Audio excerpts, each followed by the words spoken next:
नमस्कार, दर्यापूर न्यूज चॅनलमध्ये आपलं सगळ्यांचं स्वागत. मी शेख मुजमिल. हिमायतनगर शहरामध्ये नगरपंचायत निवडणुका सुरू आहे. त्याच्या रणधुमाळीमध्ये आपण वार्डामध्ये जाऊन सर्व्हे करत व उमेदवाराकडून कोणकोणत्या अपेक्षा जनतेला आहेत याच मुद्द्यावर बोलणार आहोत. तरी आपल्यासोबत हिमायतनगर शहरामधील वार्ड क्रमांक 2चे काँग्रेस पक्षाचे उमेदवार आपल्यासोबत आहेत. त्यांच्याकडून जाणून घ्या की एकंदरीत या नगरपंचायत निवडणुकीमध्ये उतरण्याचं कारण काय.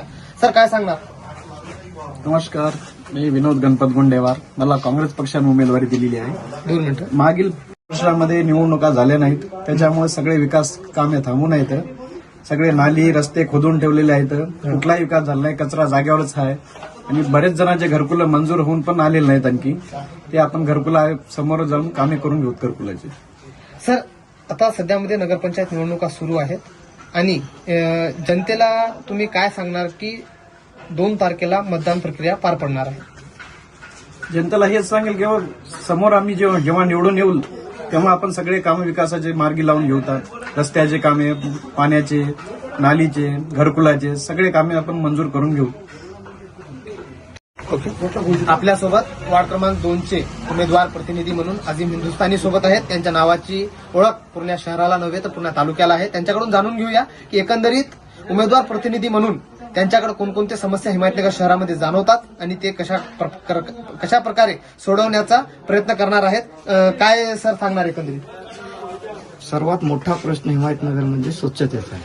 स्वच्छतेबाबत अनेक तक्रारी प्रशासक काळात केलेली असताना सुद्धा प्रशासकाने कोणत्याही प्रकारची दखल या कारणावर घेतलेली नाही. दुसरी गोष्ट अशी आहे की पाणी पुरवठ्याच्या योजनेतून काम अर्धवट सोडून पूर्ण काम केलेले नाही, नळचे कनेक्शन दिलेले नाहीत, ते अर्धवट काम सोडलेलं आहे. ते काम आपण ह्या वार्डामध्ये वार्ड क्रमांक 2 मध्ये काँग्रेस पक्षाची सत्ता आल्यानंतर ते करणार.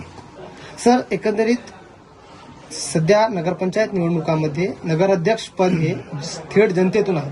तुम्हाला काय वाटते त्याबद्दल आणि या नगरपंचायत निवडणुकीमध्ये तुम्ही किती जागावर निवडणूक लढवत आहात आणि त्याबद्दल काय तुम्हाला परिणाम येत असल्याचे दिसत आहे? आमच्या पक्षाचे आदरणीय माधवराव पाटील जवळगावकर आमदार असताना त्यांच्या कार्यकाळात 100% कामं झाली, पण ते पाणी पुरवठा योजनेअंतर्गत ते काम चालू असताना ते अर्धवट राहिलेले आहे. दुसरी गोष्ट अशी की हिमायतनगरमध्ये 17 उमेदवार आहेत आणि 17 मधून एक थेट नगराध्यक्षासाठी आहे. एकूण 18 आहे. या 18चे 18 निवडून येतील अशी मला अपेक्षा आहे जनतेकडून. आणि सर्वात असं आहे की प्रत्येक वार्डामध्ये काँग्रेसची चर्चा चालू आहे आणि या वार्डात पण काँग्रेस निवडून येईल ही अशी आशा आहे. ओके, धन्यवाद.